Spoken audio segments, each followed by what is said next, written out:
الحمد لله رب العالمين والعاقبة للمتقين والصلاة والسلام على أشرف الأنبياء والمرسلين. قال الله تعالى وتبارك في القرآن المجيد والفرقان الحميد. بسم الله الرحمن الرحيم. سبحان الذي أسرى بعبده ليلا من المسجد الحرام إلى المسجد الأقصى. آمنت بالله صدق الله العظيم وبلغنا رسوله النبي الكريم الرؤوف الرحيم، ونحن على ذلك من الشاهدين والشاكرين، والحمد لله رب العالمين. إن الله وملائكته يصلون على النبي يا أيها الذين آمنوا صلوا عليه وسلموا تسليما. تمام احباب آواز بلند پڑھ لیجیے. الصلاۃ والسلام علیک یا رسول اللہ وعلى آلہ وصحبہ یا سیدی یا محمد. الصلاۃ والسلام علیک یا سیدی یا فاطمہ الرشید وعلى آلہ وصحبہ یا سیدی یا رحمۃ للعالمین. اللہ تبارک و تعالیٰ کی حمد و صلات کے بعد پیارے آقا صلی اللہ تعالی علیہ وآلہ وسلم کی ثنا خوانی کے بعد میرے محترم بزرگوں اور معزز دوستوں کی بارگاہ میں السلام علیکم ورحمۃ اللہ وبرکاتہ. میرے محترم سامعین کرام، حضور جانے جانا صلی اللہ تعالی علیہ وآلہ وسلم کی ذات بابرکات پر درود و سلام پڑھنے کے بے شمار فضائل و برکات ہیں. پیارے آقا صلی اللہ تعالی علیہ وآلہ وسلم نے ارشاد فرمایا، جو شخص مجھ پر دن بھر میں ایک دفعہ درود و سلام پڑھتا ہے، اللہ تبارک و تعالیٰ اس شخص پر اپنی 10 رحمتیں نازل فرماتا ہے. آپ نے اس رکعت جمعے والے دن صلاۃ و سلام کے اندر یہ شعر سنا ہوگا کہ جو ہم صلاۃ و سلام پڑھتے ہیں نا، اس کے اندر ایک شعر ہے جو اعلیٰ حضرت رحمۃ اللہ تعالی علیہ نے لکھا ہے، مجھ سے خدمت کے قدسی کہیں ہا رضا، مجھ سے خدمت کے قدسی کہیں ہا رضا، مصطفیٰ جان رحمت پہ لاکھوں سلام. فرمایا کل بروز قیامت کا دن ہوگا، میدان محشر سجا ہوگا، اللہ تبارک و تعالیٰ اپنے پورے جلال کے ساتھ وہاں پر حاضر، اللہ تبارک و تعالیٰ وہاں پر اپنے جلال کے ساتھ وہاں پر موجود ہوگا، اور اتنا جلال ہوگا، اتنا جلال ہوگا کہ عام انسان تو بڑی ہی دور کی بات ہے، فرشتوں کو بھی جرت نہ ہوگی کہ اللہ کی بارگاہ میں کچھ عرض بھی کر سکتے. اللہ تبارک و تعالیٰ اتنے جلال کے ساتھ آئے. اعلیٰ حضرت کیا فرماتے ہیں اس شعر کے بارے میں؟ فرماتے ہیں کل بروز قیامت کے دن سارے فرشتے جب صفے بنا کے کھڑے ہوں گے نا، تو میں فرشتوں کو کہوں گا مجھ سے خدمت کے قدسی کہیں ہا رضا. میں کہوں گا فرشتوں، اللہ تبارک و تعالیٰ کا جلال پورے عروج پر ہے، لیکن آج میرے پاس ایک ایسا نسخہ ہے کہ میں اللہ کے جلال کو جمال میں تبدیل کروا سکتا ہوں، اللہ کے جلال کو جمال میں تبدیل کر سکتا ہوں. تو مجھ سے خدمت کے قدسی کہیں ہا رضا. قدسی کی بولتے ہیں فرشتوں کو، تو فرشتے اعلیٰ حضرت سے کہیں گے اے رضا، تیرے پاس کون سا ایسا نسخہ ہے کہ تو رب کے جلال کو جمال میں تبدیل کر سکتا ہے، ذرا ہمیں بھی بتلا. تو اعلیٰ حضرت کہنے لگے دراصل میرے محبوب نے فرمایا جو مجھ پر ایک دفعہ درود و سلام پڑھتا ہے، اللہ تبارک و تعالیٰ اس پر 10 مرتبہ نظر رحمت فرماتا ہے. تو جب میں اپنے محبوب پر لاکھوں مرتبہ درود و سلام پڑھوں گا، اللہ تبارک و تعالیٰ مجھ پر کروڑوں مرتبہ اپنی نظر رحمت فرمائے گا. رب کا جلال خود ہی جمال میں تبدیل ہو جائے گا، رب کا جلال خود ہی جمال میں تبدیل ہو جائے گا. ظاہری بات جب اللہ تبارک و تعالیٰ کسی بندے پر ایک مرتبہ بھی نظر رحمت فرما دے نا، ایک دفعہ بھی نظر رحمت فرما دے، علماء کرام فرماتے ہیں وہ بندہ بدبخت نہیں رہتا بلکہ اللہ اس کو خوش بخت بنا دیا کرتا ہے۔ تو ایک مرتبہ نظر رحمت پڑ جائے تو خوش بختی ہے اس شخص کے لیے، تو جب میں لاکھوں مرتبہ درود و سلام پڑھوں گا، رب کروڑوں مرتبہ مجھ پر نظر رحمت فرمائے گا، رب کا جلال خود ہی جمال میں تبدیل ہو جائے گا۔ تو ہم سب کو چاہیے کہ پیارے آقا صلی اللہ تعالیٰ علیہ وسلم کی ذات بابرکات پر خوب خوب درود و سلام پڑھتے رہنا چاہیے۔ اللہ پاک مجھے اور آپ سب کو عمل کی توفیق عطا فرمائے۔ میرے محترم سامعین کرام، آج کا جو بیان کا موضوع ہے بڑا ہی پیارا موضوع ہے۔ آج ہم نے حضور جانے جانا کی معراج کا ذکر کرنا ہے، پیارے آقا صلی اللہ علیہ وسلم کی معراج کا ذکر کرنا ہے۔ اس کے لیے مجھے آپ کا تھوڑا سا ساتھ چاہیے۔ وہ ساتھ کیا چاہیے، حوصلہ کیا چاہیے کہ آپ نے سبحان اللہ کی صدا بدلی کرنی۔ سبحان اللہ بولیں ذرا، ابھی مجھے پتا چلے کہ یہاں پر سارے جاگ کر بیٹھے ہوئے ہیں۔ اب حضور کا ذکر ہونا ہے تو ذرا اپنے دلوں کو بھی تھام کر رکھنا ہے، اور اپنے ہوش و آواز کو بھی تھام کر رکھنا ہے، اور اپنے ذہن کو بھی یہاں پر حاضر اور ناظر رکھنا ہے۔ معراج کا واقعہ، معراج کا اللہ تبارک و تعالیٰ نے ارشاد فرمایا سبحان الذی اسری بعبدہ لیلا من المسجد الحرام الی المسجد الاقصی۔ اللہ تبارک و تعالیٰ نے اپنے بندے کو سیر کروائی راتوں رات مسجد حرام سے مسجد اقصی تک۔ بس اللہ تبارک و تعالیٰ نے فرما دی۔ اب معراج کا واقعہ کہاں سے شروع کریں اور کہاں پر ختم کریں، یہ انسان کی عقل تو دھنگ رہ جاتی ہے۔ وہ کیا خوب کسی نے کہا، سی معراج اقراز محبتاں دا، سی معراج اقراز محبتاں دا، اے نہیں سی کسی دی عقل وچ آن والا۔ جب عقل میں بات آ ہی نہیں سکتی، کوئی اس کو کیسے بیان کر سکتا؟ اب مجھے بتائیں، یہ پانی کا گلاس ہے، اس کے اندر آدھا لیٹر دودھ آ سکتا ہے؟ نہیں آ سکتا۔ ہاف لیٹر کے اندر لیٹر دودھ آ سکتا ہے؟ نہیں آ سکتا۔ تو جب یہ چھوٹا سا دماغ کی جو روشنی ہے، یہ جو نور ہے جس کو ہم عقل کہتے ہیں، سارا سر عقل نہیں ہے۔ عقل جو ہے وہ سب کے درمیان میں تھوڑا سا پیچھے کر کے اتنا سا ایک نور ہے کہ جس کے ذریعے انسان سوچتا بھی ہے اور اپنے جسم کو کنٹرول بھی کرتا ہے۔ یہ چھوٹا سا دماغ ہے، چھوٹا سا ایک نور ہے۔ تو میں کہنا چاہتا ہوں کہ جب ہاف لیٹر کے اندر لیٹر دودھ نہیں آ سکتا ہے، لیٹر کے جگ کے اندر 1.5 لیٹر پانی نہیں آ سکتا ہے، تو پھر اس چھوٹی سی عقل کے اندر معراج کا لامحدود معجزہ کیسے آ سکتا ہے؟ لامحدود معجزہ کیسے آ سکتا ہے؟ بس وہی سی معراج اقراز محبتاں دا، اے نہیں سی کسی دی عقل وچ آمن والا۔ اب انگریز پریشان ہے، حیران ہے، یار آسمان پر کوئی دروازہ نہیں، گئے کیسے؟ یہ کہہ رہا ہے آسمان پر دروازہ ہی نہیں، گئے کیسے؟ یہ یہاں پر بیٹھ کر کہہ رہا ہے کہ گئے کیسے؟ وہاں حضور جانے جانا اپنے رب سے بھی مل کر واپس تشریف لے جائے۔ یہ بھی یہاں سوچ رہا ہے کہ گئے کیسے؟ وہاں مصطفیٰ مل کر بھی واپس تشریف لے آئے ہیں۔ یہ حضور کی شان ہے۔ اور دیکھیے گا ذرا، اب آپ سبحان اللہ نہیں بول رہے تو کوئی بات نہیں، اب میں آپ کو دلیل دینے لگا ہوں۔ قرآن پاک میں کتنے سپارے ہیں جی؟ سارے بولیں ذرا، 30 سپارے ہیں، صرف ایک ہی سپارہ ہے، ایک ہی سپارہ ہے جو سبحان اللہ سے شروع ہوتا ہے، ایک ہی سپارہ ہے 15واں سپارہ جو سبحان اللہ سے شروع ہوتا ہے۔ مطلب کیا؟ مطلب یہ کہ جہاں معراج کا ذکر ہوتا ہے وہاں رب بھی فرماتا ہے سبحان اللہ، جہاں معراج کا ذکر ہوتا ہے وہاں رب بھی فرماتا ہے سبحان اللہ۔ تو اگر رب فرمائے، رب ہو کے اپنے مصطفیٰ کے بارے میں سبحان اللہ کہے، تو ہم حضور کی امتی ہو کے سبحان اللہ نہیں کہہ سکتے۔ تو آج آپ نے سبحان اللہ کی صدا بند نہیں کرنی ہے، کیونکہ یہ جو باتیں ہیں نا، یہ انمول باتیں ہیں، اور انمول لوگ ہی اس کو سمجھ پائیں گے۔ میرے محترم سامعین کرام، حضور نبی رحمت صلی اللہ علیہ وسلم کے بارے میں کیوں کہا گیا، قرآن پاک میں کیوں یہ آیت نازل فرمائی کہ سبحان اللہ، اللہ نے کیوں ارشاد فرمایا؟ علماء کرام نے اس کی تفسیر میں بیان فرمایا ہوا ہے۔ فرمایا دراصل بات یہ ہے کہ یہ جو قرآن ہے عربی میں نازل ہوا، اور عرب کے لوگوں کے اوپر نازل ہوا نا۔ عرب کے جو لوگ تھے وہ عربی جانتے تھے، عربی لغت استعمال کرتے تھے، تو اللہ تبارک و تعالیٰ نے عربی میں قرآن پاک کو نازل فرمایا۔ اب وہ کیا کیا کرتے تھے؟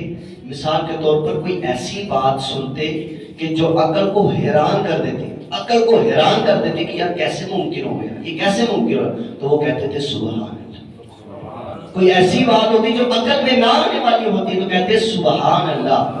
مثال کے طور پر آج میں یہاں سے کہوں جی میں یہاں سے دادا صاحب گیا آدھے گھنٹے کے اندر، تو لوگ کہیں گے جی عام لوگ بھی چلے جا سکتے ہیں، اس میں کوئی بڑی بات نہیں، آدھے گھنٹے میں پہنچ سکتے ہیں۔ لیکن اگر کوئی کہے کہ میں آدھے گھنٹے میں دربار شریف پر حاضری دے کر واپس بھی آ گیا ہوں، تو یہ بات عقل سے اجا ہے، تو پھر بندہ کیا کہتا ہے سبحان اللہ انت تاتی، تم کیسے اتنی جلدی آ گئے، ارے تم کیسے اتنی جلدی آ گئے۔ حیرانگی تھی نا، تو وہ لوگ پریشان تھے کہ گے مصطفیٰ، کنڈی ہل رہی تھی، پانی چل رہا تھا، بستر گرم تھا، کیسے آگے؟ رب نے فرمایا کیسے آگے نہیں بلکہ کہو سبحان اللہ، بلکہ رب لے گیا، رب لے گیا۔ کہو نا سبحان اللہ، جب تمہاری عقل میں آنے والی بات ہی نہیں ہے تو پھر کہو نا سبحان اللہ۔ اب دیکھیے گا ذرا، صحابی رسول عرض کرتے ہیں یا رسول اللہ صلی اللہ علیہ وسلم معراج پر گئے آپ، معراج پر گئے، کتنی دیر لگی، کتنا ٹائم لگا؟ پیارے آقا صلی اللہ علیہ وسلم نے ارشاد فرمایا اے میرے صحابہ، دراصل جس وقت میں معراج کے لیے نکلا، براق پر سوار ہوا، میری سواری نے چلنا شروع کیا تو راستے میں ایک درخت آیا، اس درخت کی ٹہنی نے میرے امامے کو بوسہ دیا۔ جب امامے کو بوسہ دیا نا تو وہ ٹہنی ہلنا شروع ہو گئی، ٹہنی کیا ہو گئی؟ ہلنا شروع ہو گئی۔ اے میرے صحابہ وقت کا تو پتہ نہیں، لیکن جب میں جا رہا تھا تو ٹہنی ہل رہی تھی، بس میں جب رب سے ملاقات کر کے واپس آ رہا تھا تو وہ ٹہنی پھر سے ہل رہی تھی۔ اتنا سا وقت لگا بس۔ حضور ایسے گئے سی معراج، معراج محبت آندا اے نہیں سی کسی دی عقل وچ آمن والا، اتنا سا وقت لگا، پریشان ہو گئے کہ یار یہ کیسے، کنڈی ہل رہی تھی، پانی چل رہا تھا، بستر گرم تھا۔ یہ تین چیزیں آپ نے بچپن سے سنی ہوگی، اکثر اوقات سنی ہوگی۔ آج چوتھی چیز آپ کو فقیر نے عرض کر دی ہے، وہ کیا ہے کہ جب حضور جلوہ افروز ہوئے براق کے اوپر، جب براق نے چلنا شروع کیا تو حضور کے امامے کو درخت کی ٹہنی نے بوسہ دیا اور ٹہنی نے بھی ہلنا شروع کر دیا، اور ٹہنی ہلتی رہی کہ حضور وہاں سے اللہ کی بارگاہ میں ہو کر بھی واپس تشریف لے آئے۔ اتنا سا وقت لگا۔ اب کوئی پوچھتا ہے میرے آقا اعلیٰ حضرت رحمۃ اللہ تعالی علیہ، جن کی وجہ سے آج ہم سلامت ہیں، اہل سنت سلامت ہیں، وہ ہمارے امام، وہ ہمارے مجدد، جن کی وجہ سے آج ہم حضور جانے جانا کی سنتوں پر عمل کر رہے ہیں۔ ان سے کسی نے پوچھا حضرت ایک جملہ ہے آپ کے پاس، حضور کی معراج کو بیان فرما دیں۔ سبحان اللہ۔ میں نے آپ کو اسی لیے کہا ہے ہوش کے ساتھ بیٹھنا ہے، یہاں پر آپ نے ظاہری باتیں دونوں لحاظ سے بیٹھنا ہے۔ یہ ایک ایک جملہ بڑا ہی قیمتی ہے۔ کیا کہتے ہیں؟ اے اعلیٰ حضرت، اے رضا، ایک جملے کے اندر حضور کی معراج کو بیان کر دیا جائے۔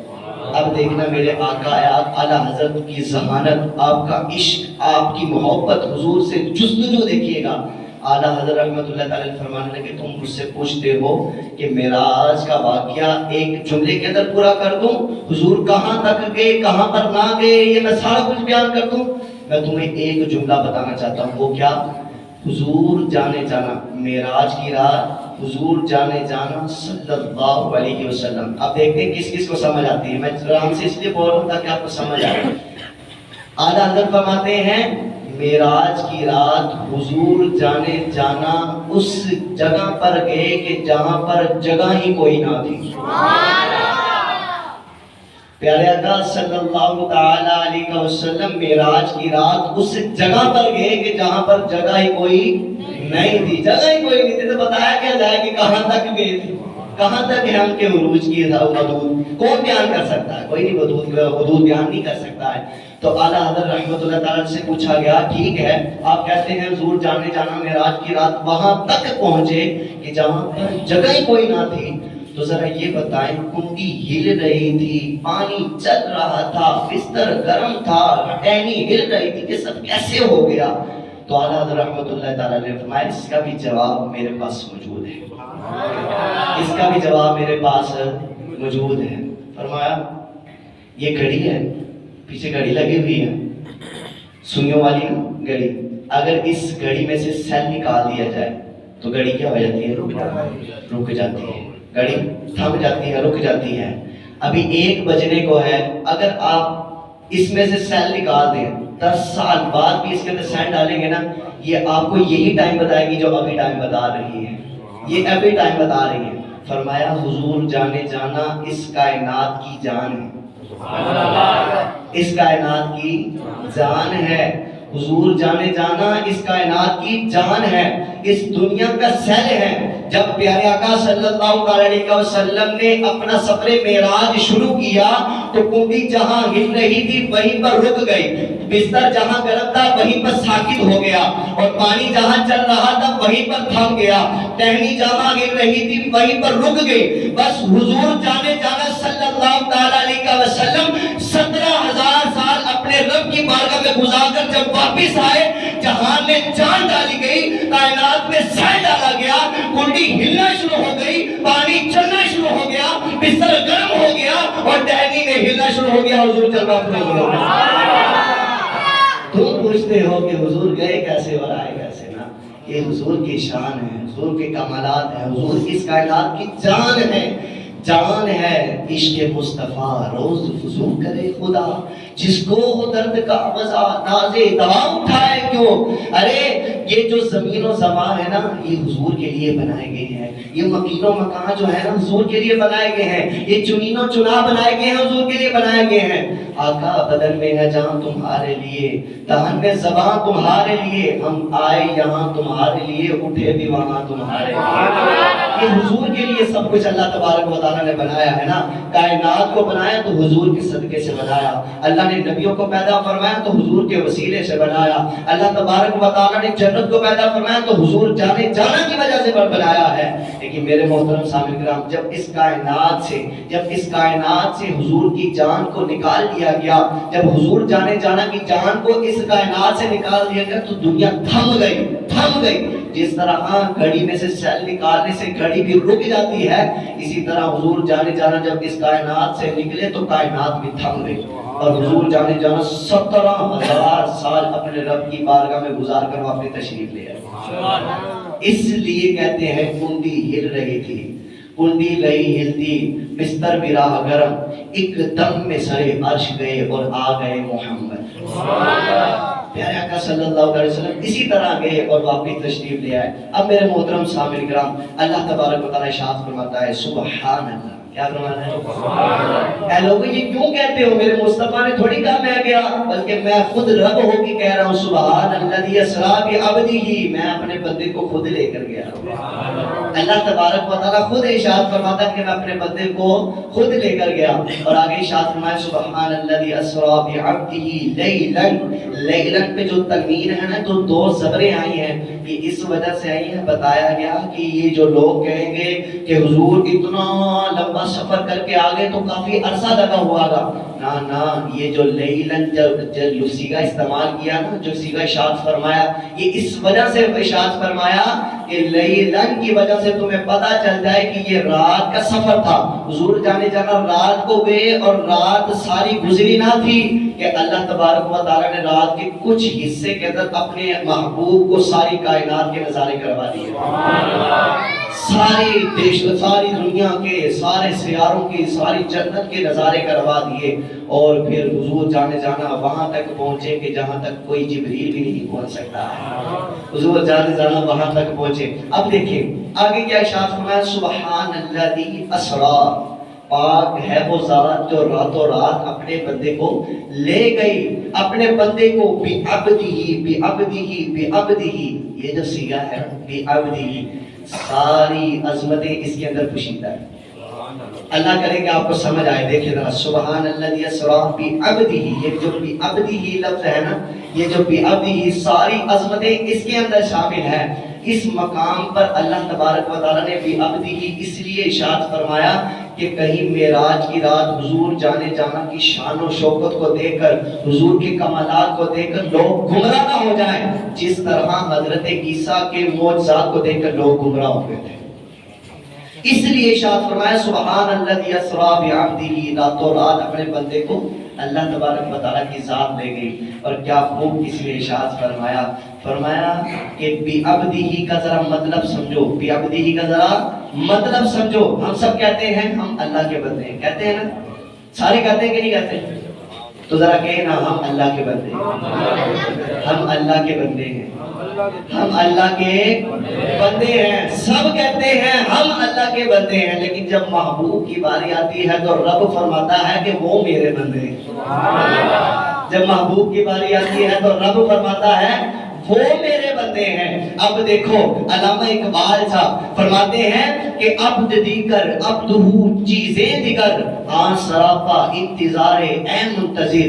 یہ دیکھیے گا ذرا شعر کے مصروں کے اندر ذرا غور کیجیے گا، عبد دیگر عبدہو چیزیں دیگر آن سراپا انتظار اے منتظر۔ فرمایا عبد اور چیز ہوتی ہے، عبدہو اور ہے، عبد وہ ہے جو اللہ کے حکم کا انتظار کرتا ہے۔ فرمایا عبد دیگر عبدہو چیزیں دیگر آن سراپا انتظار اے منتظر۔ کہا عبد میں فرق ہے، عبدہو میں فرق ہے۔ فرمایا عبد سے مراد وہ ہے کہ عبد اس کو کہتے ہیں جو اللہ کے حکم کا انتظار کرتا ہے، عبدہو اس کو کہتے ہیں جس کا رب انتظار کرتا ہے۔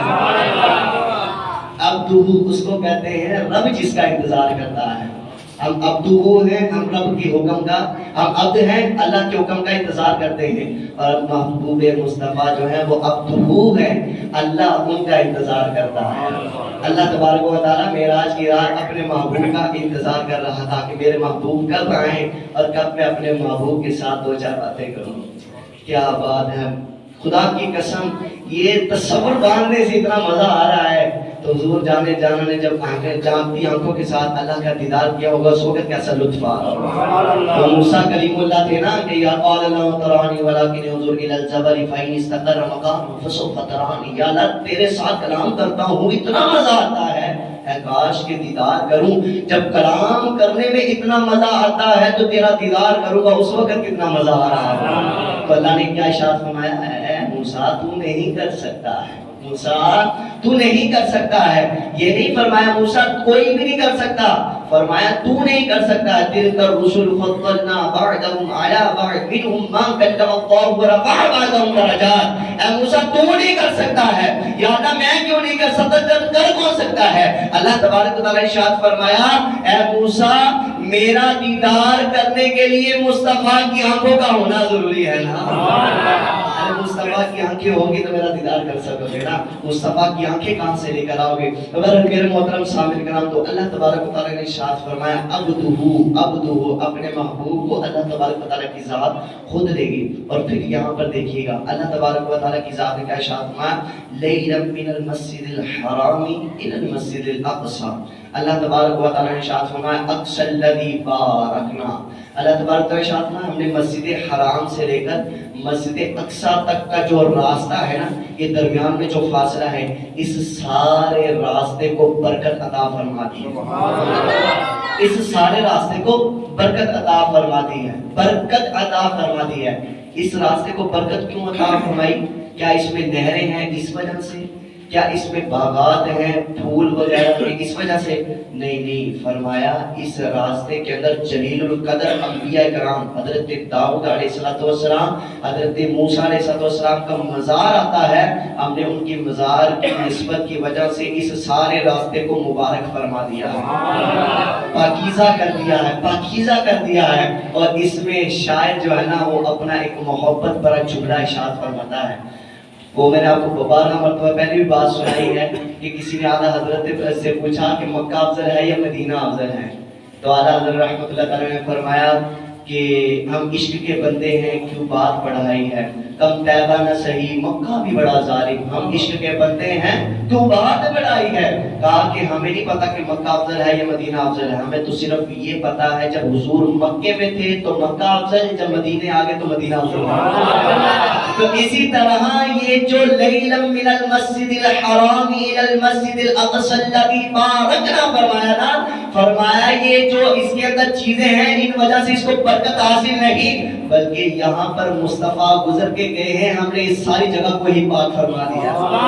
مصطفیٰ کی وجہ سے اس ساری جگہ کو ہی ہم نے خوشگوار بنا دیا ہے۔ اور یہاں سے یہ بھی پتہ چلا کہ جہاں نیک بندوں کے مزارات ہوتے ہیں، ان کی قبریں ہوتی ہیں، اللہ تبارک و تعالیٰ کی رحمتوں کا وہاں پر نزول بھی ہوا کرتا ہے، اللہ تبارک و تعالیٰ کی رحمتوں کا نزول بھی ہوا کرتا ہے۔ تو یہ یاد رکھیے گا، یہاں پر ہم مصیبتوں سے بچے ہوئے ہیں نا، یہ ہمارے پاس اکبر شیر زندہ پیر رحمۃ اللہ تعالی علیہ یہاں پر موجود ہیں، ان کا فیض ہمیں لوٹنے کو مل رہا ہے کہ آج مصیبتیں پریشانیاں ہماری دور ہی تو ہوتی چلی جا رہی ہیں۔ یہ اولیاء کرام کا صدقہ ہے، یہ صحابہ کا صدقہ ہے، یہ انبیاء کا صدقہ ہے جو آج ہم لوٹ رہے ہیں۔ پر میرے محترم سامعین کرام، اب قرآن پاک کی اس ایک آیت کے تحت میرے پاس تو علم کچھ نہیں، لیکن یاد رکھیے خدا کی قسم، جن کو اللہ تبارک و تعالیٰ نے علم عطا فرمایا نا، وہ اس سبحان الذی اسریٰ بعبدہ 2 لائنوں کی جو تشریح کریں گے نا، تو میں کہتا ہوں کئی دن گزر جائیں گے لیکن اس کی تشریح مکمل نہیں ہو سکے۔ کیسے تشریح مکمل؟ اور پھر یہ تو عام بندے کی مثال ہے، عالم دین کی مثال ہے، مفتی کی مثال ہے۔ حضرت علی سے پوچھا جائے کہ اس کی تشریح کی جائے، حضرت علی فرماتے ہیں کہ میں سورہ فاتحہ کی تفسیر لکھنے پر آؤں نا تو اس کی تفسیر کو اٹھانے کے لیے 70 اونٹ بھی کم پڑ جائیں گے۔ سورہ فاتحہ کی تفسیر، وہ سورہ فاتحہ ہے، اس کے اندر دعا ہے، یہاں تو حضور کا معجزہ ہے، حضور کا معجزہ ہے۔ حضور کا معجزے کو جب بیان کیا جائے گا تو علی کتنی تفسیر بھر جائے گی۔ اور فرمایا کہ میں تو جتنی لکھ سکتا ہوں لکھوں گا ہی، میرے سے بھی زیادہ ابوبکر صدیق لکھ سکتے ہیں، میرے سے بھی زیادہ ابوبکر صدیق لکھ سکتے ہیں۔ لیکن میرے محترم سامعین کرام، اللہ تبارک و تعالیٰ نے ارشاد فرمایا لِنُرِيَهُ مِنْ آیَاتِنَا، ایک جملہ دل پہ چوٹ کرنے والا ہے اور دل کو خوشگوار بنانے والا ہے۔ فرمایا لِنُرِيَهُ مِنْ آیَاتِنَا، اللہ تبارک و تعالیٰ کے محبوب جب سفر معراج کے لیے نکلے نا تو اللہ نے کسی فرشتے کی ڈیوٹی نہیں لگائی کہ جاؤ میرے محبوب کو مقدس مقامات کی زیارت کراؤ، بلکہ اللہ خود ارشاد فرماتا ہے لِنُرِيَهُ مِنْ آیَاتِنَا، جب ہمارے محبوب سفر معراج کے لیے نکلے تو اللہ تبارک و تعالیٰ فرشتوں کو نہیں حکم فرمایا، بلکہ اللہ تبارک و تعالیٰ خود اپنے محبوب کو مقدس مقامات کی زیارت کروا رہا ہے۔ اللہ تبارک و تعالیٰ خود اپنے محبوب کو مقدس مقامات کی زیارت کروا رہا تھا اور محبوب اس کو ملاحظہ فرما رہے تھے۔ جب دوسرے انبیاء کی باری آئی تو اللہ تبارک و تعالیٰ کا ارشاد فرماتا وَكَذَلِكَ نُرِي إِبْرَاهِيمَ مَلَكُوتَ السَّمَاوَاتِ وَالْأَرْضِ، ہم نے ابراہیم علیہ السلام کو زمین و آسمان کی بادشاہت عطا فرمائی۔ جب موسیٰ کی باری آئی تو فرمایا وَكَلَّمَ اللَّهُ مُوسَىٰ تَكْلِيمًا، ہم نے موسیٰ علیہ السلام کو کلام کرنے کا شرف عطا فرمایا۔ لیکن محبوب خدا کی جب باری آئی تو اللہ تبارک و تعالیٰ ارشاد فرمایا اے محبوب، ہم نے آپ کو زمین و آسمان کی بادشاہت بھی عطا فرما دی، ہم نے آپ کو کلام کرنے کا شرف بھی عطا فرما دیا، اور معراج کی رات اپنے پاس بلا کر اپنا دیدار بھی نصیب عطا فرما دیا، اپنا دیدار بھی عطا فرما دیا ہے۔ اپنا اصلی اللہ تبارک و تعالیٰ نے اپنی شان اپنے محبوب کو اپنی تجلیات کا ظہور فرمایا۔ تو میرے محترم سامعین کرام، اب اللہ تبارک و تعالیٰ ارشاد فرماتا ہے کہ میرے محبوب جب جا رہے تھے تو ہم خود اپنے محبوب کو مقدس مقامات کی زیارت کروا رہے تھے۔ کیا خوب کسی نے کہا تھا، وہی شعر مصرع یاد رکھیں، زنجیر رہی ہلتی بستر بھی رہا گرم، زنجیر رہی ہلتی بستر بھی رہا گرم، ایک دم میں سرے عرش گئے اور آ گئے محمد، سی معراج ایک راز محبت آندہ، اے نہیں سی کسی دی عقل وچ آمن والا، عقل میں آ ہی نہیں سکتا ہے۔ میرے محترم سامعین کرام، اب حضور نبی رحمت صلی اللہ علیہ وسلم، ابھی میں معراج کا سفر شروع نہیں ہوا، ابھی معراج کا وقت شروع نہیں ہوا، معراج شروع کیسے ہوئی ابھی ہم آگے چل رہے ہیں، اللہ کرے کہ بات مکمل ہو جائے، لیکن بات مکمل ہو نہیں سکتی، جتنا بڑا اتنا طویل یہ سفر تھا۔ حضور نبی رحمت صلی اللہ علیہ وسلم جب نبوت کے 12ویں سال میں پہنچے نا تو مکہ والوں کو نا نیکی کی دعوت دی تو انہوں نے انکار کر دیا، تو پیارے آقا صلی اللہ علیہ وسلم مایوس ہو گئے اور مایوس ہو کر طائف کے بازار میں گئے لوگوں کی تبلیغ کے لیے۔ معاذ جب ادھر پہنچے تو ادھر انہوں نے اس سے بھی بڑھ کر ظلم کیا کہ معاذ اللہ پیارے آقا صلی اللہ علیہ وسلم کی پنڈلیوں کے اوپر، پیارے آقا صلی اللہ علیہ وسلم کے پاؤں مبارک کے اوپر پتھروں کی برسات کر پیارے آقا صلی اللہ علیہ وسلم پر ظلم کیا، اور تک یہاں تک آتا ہے کہ پیارے آقا جب تکلیف کی شدت سے زمین پر جلوہ افروز ہوتے نا نیچے بیٹھتے تو وہ بدبخت قسم کے لوگ آتے اور دونوں طرف سے آتے آ کر حضور کے کندھوں سے پکڑ کر حضور کو کھڑا کیا کرتے۔ ذرا تصور کریں حضور نے اس دین کی خاطر کتنی تکلیف برداشت کی۔ حضور نے فرمایا پوری کائنات کے اندر جب سے کائنات بنی ہے جتنا دین کے لیے میں ستایا گیا ہوں مجھ سے بڑھ کر کوئی ستایا نہیں گیا ہے۔ حضور سے افضل کی ذات ہو سکتی نہیں ہو سکتی، تو پھر اس کے باوجود بھی حضور نے اتنی تکلیف برداشت کی دین کی خاطر، اور آج دین کی خاطر ہمیں حکم مل جائے نا کہ حضور کی ناموس کے لیے نکلو گھر سے باہر، تو ہم کہتے ہیں جی نہیں یار وہ دوسرے کر لیں گے، میں تو کام کاج کر رہا ہوں، میں نے تو رزق حلال کمانا ہے۔ شرم آنی چاہیے یار، ہمیں افسوس ہونا چاہیے اپنی زندگیوں پر ہم اپنے آپ کو مسلمان کہتے ہیں۔ وہ آقا جو خود بھی بخشے ہوئے ہیں، جن کے ذریعے دوسرے بخشے جائیں گے، وہ آقا ساری رات عبادت کرتے رہتے اور اپنی امت کے لیے دعائیں کرتے رہتے، ربی حبلی امتی، یا اللہ میری امت کو بخش دینا۔ لیکن امتی کیا کر رہا ہے؟ راتوں کو سو کر گزار رہا ہے، دن کو فضولیات میں گزار رہا ہے، کام کاج میں گزار رہا ہے، لیکن رب کی بارگاہ میں آ کے 5 نمازیں نہیں پڑھ رہا۔ کتنے افسوس کی بات ہے۔ حضور نے فرمایا نماز میری آنکھوں کی ٹھنڈک ہے۔ حضور سے محبت کرنے والوں، حضور کے عاشق کہلانے والوں، حضور سے عشق کا تقاضا کرنے والوں، ذرا تصور تو کریں کیسی محبت ہے ہمیں کہ ہم نے اپنے محبوب کی آنکھوں کو ٹھنڈک بھی پہنچانے کا قائل نہیں۔ کتنی افسوس کی بات ہے یار۔ بہرحال میرے محترم سامعین کرام، بات کہیں دور نہ پہنچ جائے تو پھر کیا ہوا؟ حضور نبی رحمت صلی اللہ علیہ وسلم وہاں سے مایوس ہو گئے تو پھر واپس تشریف لائے۔ پھر کیا ہوا؟ حضور نبی رحمت صلی اللہ علیہ وسلم اپنے چچا زاد بھائی حضرت علی رضی اللہ تعالی عنہ کے گھر، حضرت ام ہانی رضی اللہ تعالی عنہ کے گھر میں جلوہ افروز ہوئے، وہاں پر آرام فرما رہے تھے۔ پیارے آقا صلی اللہ علیہ وسلم آرام فرما رہے تھے ٹینشن کی حالت میں، فکر کی حالت میں۔ کن کی فکر؟ ہم جیسے گناہگاروں کی فکر، اپنے بارے میں نہیں۔ حضور سب کچھ بلا دیا کہ مجھے جس نے پتھر بھی مارے ہیں نا میں اس کو بھی معاف کرتا ہوں، مجھے جس نے برا بلا بھی کہا ہے میں اس کو بھی معاف کرتا ہوں۔ جب حضور پر پتھر برسائے جا رہے تھے نا معاذ اللہ، تو اس وقت فرشتہ نازل ہوا، کہنے لگا یا رسول اللہ حکم فرمائے میں طائف کے جو پہاڑ کو آپس میں ملا دوں، پوری بستی کو غرق کر دوں۔ حضور نے فرمایا نا نا نا، یہ اگرچہ میرا کلمہ نہیں پڑھ رہے، مجھ پر ایمان نہیں لے کر آ رہے، لیکن انہی کی نسلوں میں سے جو ہوں گے لوگ وہ مجھ پر ایمان لے کر آئیں گے، انہی کی نسلوں میں سے جو ہوں گے وہ عاشق مصطفیٰ ہوں گے، انہی کی نسلوں میں سے وہ لوگ ہوں گے جو اللہ کا پیغام آگے پہنچانے والے ہوں گے۔ اور دیکھو آج بھی جو اس بات کو سننے کے بعد بھی کہیں کہ حضور کو معاذ اللہ علم غیب نہیں تھا، علم غیب نہیں تھا۔ ارے جو تو پیدا ہونے سے پہلے بندوں کو جانتا ہو اس کو اور کون سی چیز کا علم غیب نہ ہوگا؟ کہ اللہ تبارک و تعالیٰ کی ذات سب سے بڑے غیب دان ہے، اللہ تبارک و تعالیٰ کی ذات سب سے بڑا غیب ہے، اللہ تبارک و تعالیٰ کی ذات انسان کی شاہ رگ سے بھی زیادہ قریب ہے۔ ایسے ہی ہے نا، جب خدا ہی نہ چھپا تم پہ کروڑوں درود، کہ دیکھو اللہ تبارک و تعالیٰ کا دیدار بھی اللہ تبارک و تعالیٰ کے محبوب نے کر لیا، تو جب رب کو ہی دیکھ لیا تو اس سے بڑا اور غیب کیا ہو سکتا ہے؟ تو ان کو سمجھ جانا چاہیے۔ برابر میرے محترم سامعین کرام، پیارا کا آرام فرما رہے تھے، ادھر حضور جانا آرام فرما رہے تھے، وہاں اللہ تبارک و تعالیٰ اپنے فرشتے جبریل کو فرما رہا تھا اے جبریل جاؤ میرے محبوب کو میرے پاس لے کر آؤ، میرا محبوب پریشان ہے، آج میں اپنے محبوب کو اپنا دیدار کروا کے اپنے محبوب کی ساری پریشانیوں کو دور کرواؤں، آج میں اپنے محبوب کو اپنا دیدار کروا کے ساری پریشانیاں دور فرما دوں گا۔ اب دیکھیے گا، اب لطف شروع ہونا ہے، اب ذرا مزہ شروع ہونا ہے، اب حقیقی مزہ آنا ہے۔ اب میں آپ کو بتلانا یہ چاہتا ہوں، حضرت جبریل امین اترتے ہیں اور براق کی تلاش میں نکلتے ہیں۔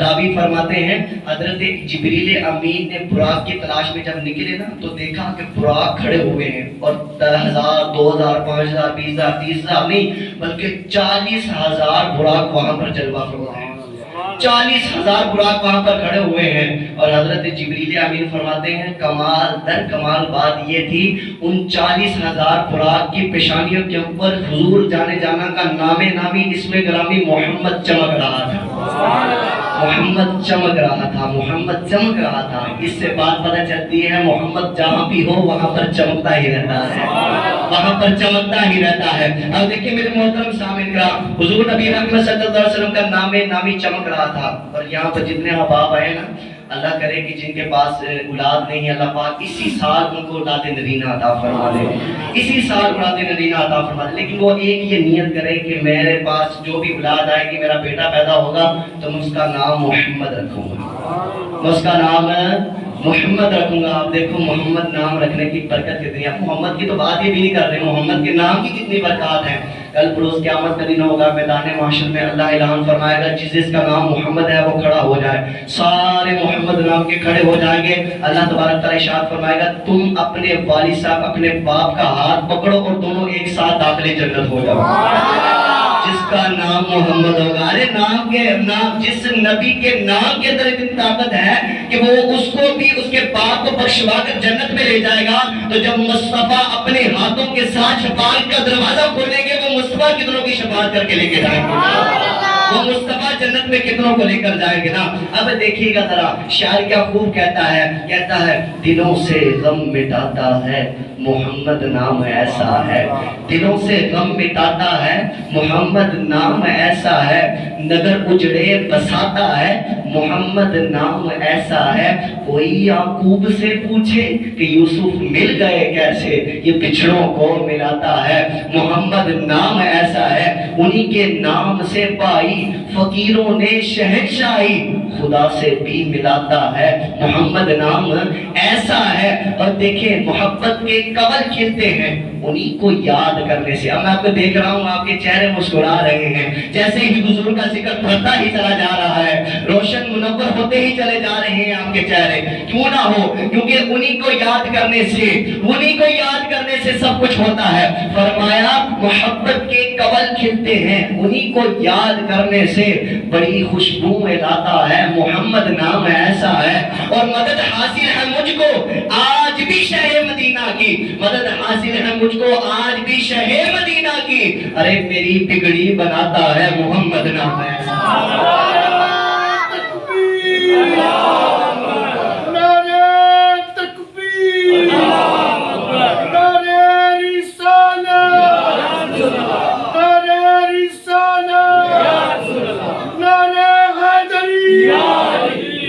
لبیک کی بھی صدایں تو ہونی چاہیے نا. لبیک کا نعرہ لگوائیں، لبیک لبیک لبیک یا رسول اللہ، لبیک لبیک لبیک یا رسول. دونوں ہاتھوں کو کھڑا کر کے ذرا لبیک لبیک لبیک یا رسول اللہ، لبیک لبیک لبیک یا رسول اللہ. میرے محترم سامعین کرام، ابھی بات یہاں پر مکمل نہیں ہوئی. براق کی تلاش میں جب جبریل امین پہنچے نا تو دیکھا 40,000 براق کھڑے ہوئے ہیں. حضرت سیدنا جبریل امین نے دیکھا کہ 39,000، یہاں پر ذرا غور کریں، 39,999 جو براق ہیں وہ خوش ہو رہے ہیں. لیکن انہی براق میں سے ایک براق جو تھا وہ اپنے چہرے کو جھکائے ہوئے رو رہا تھا. تو میں نے 39,999 براق سے پوچھا کہ تم کیوں خوشیاں منا رہے ہو؟ تو کہنے لگے ہم اس لیے خوش ہو رہے ہیں کہ آج آمینہ کے لال جو آ رہے ہیں. ہم اس لیے خوش ہو رہے ہیں کہ آج آمینہ کے لال آ رہے ہیں. جبریل امین کہنے لگے میں نے اس ایک سے پوچھا جو رو رہا تھا، تنے تنہا رو رہا. میں نے کہا تمہیں حضور کے آنے کی خوشی نہیں؟ تو کہنے لگا کیوں نہیں، مجھے بھی بڑی خوشی ہے. کہا کہ یہ سارے ہنس رہے خوشیاں منا رہے، تم کیوں رو رہے ہو؟ کہا کہ میرے دل کی تمنا ہے کہ حضور میرے اوپر سواری کرے، حضور میرے اوپر سواری کرے. جبریل امین نے کہا یہ کیا بات ہوئی؟ یہ بکیا بھی تو 39,999 ہے نا، تمہیں ایسی خاص بات کیا ہے کہ میں تمہیں لے جاؤں ان کو چھوڑ جاؤں؟ کہا کیا جبریل کیا آپ نے سنا نہیں جو روتا ہے اس کا کام ہوتا ہے؟ میں وہی اس وجہ سے رہا ہوں کہ جو روتا ہے اس کا کام ہوتا ہے. جبریل امین نے کہا چلو یار پھر تمہیں یہاں لے کے چلتے ہیں. حضرت جبریل امین نے اس براق کو پکڑا اور حضور جانا کی بارگاہ میں 70,000 فرشتوں کے ساتھ حضور کی بارگاہ میں حاضر ہو گئے. اب وقت کے دامن میں اتنی گنجائش نہیں کہ اگلی مزید ہم بڑھا سکیں، لیکن انشاءاللہ تعالی رہی زندگی تو انشاءاللہ تعالی جو بقیہ معراج کا سلسلہ ہے نا، ابھی تو ہم حضور جانا کی بارگاہ میں حاضر ہوئے. جبریل جب حاضر ہوئے انشاءاللہ تعالی یہاں سے قصہ شروع ہوگا، اگلا واقعہ شروع ہوگا، اگلا جمعہ شروع ہوگا اور انشاءاللہ تعالی سدرۃ المنتہا کے اوپر تک چلے جا. اللہ پاک مجھے اور آپ سب کو عمل کی توفیق عطا فرمائے کہ محمد سے وفا تو نے تو ہم تیرے ہیں، یہ جہاں چیز ہے کیا لو قلم تیرے ہیں.